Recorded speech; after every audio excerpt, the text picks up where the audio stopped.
మహారాష్ట్రలో మరోసారి కమలం వికసించనున్నట్లు ఎగ్జిట్ పోల్స్ అంచనాలు వేశాయి. బీజేపీ, సిందే, శివసేన, ఎన్సీపీ అజిత్ పవార్ వర్గంతో కూడిన అధికార మహాయుతి కూటమికే మహారాష్ట్ర ఓటర్లు మరోసారి పట్టం కట్టనున్నట్లు ఎగ్జిట్ పోల్స్ పేర్కొన్నాయి. 288 స్థానాలున్న మహారాష్ట్రలో అధికారం చేపట్టడానికి 145 స్థానాల్లో విజయం సాధించాలి.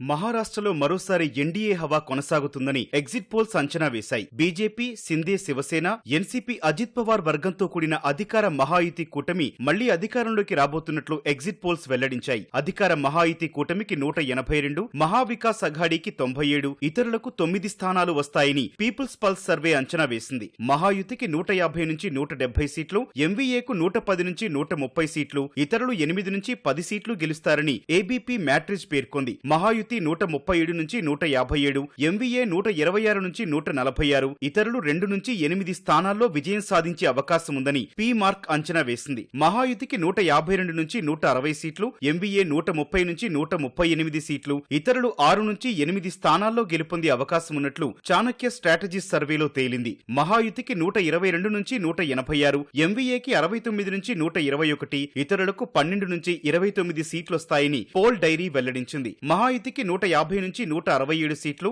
ఎంవీఏకి 107 నుంచి 125 సీట్లు, ఇతరులకు 13 నుంచి 14 సీట్లు వస్తాయని టైమ్స్ నౌ జేవీసీ అంచనా వేసింది. మహారాష్ట్రలో హంగ్ ప్రభుత్వం ఏర్పడే అవకాశం ఉందని లోక్ షాహీ మరాఠీ రుద్ర సర్వే అంచనా వేసింది. 128 నుంచి 142 స్థానాల్లో మహాయుతి, 125 నుంచి 140 స్థానాల్లో ఎంవీఏ, 18 నుంచి 23 స్థానాల్లో ఇతరులు విజయం సాధించే అవకాశం ఉన్నట్లు లోక్ షాహీ మరాఠీ రుద్ర సర్వే తెలిపింది. దైనిక్ భాస్కర్ సర్వే కూడా హంగు వచ్చే అవకాశాలున్నట్లు పేర్కొంది. మహాయుతి 125 నుంచి 140 స్థానాలు, ఎంవీఏ 135 నుంచి 150, ఇతరులు 20 నుంచి 25 స్థానాల్లో గెలవచ్చని దైనిక్ భాస్కర్ అంచనా వేసింది. మహారాష్ట్రలో ఈ నెల 23న ఫలితాలు వెలువడనున్నాయి.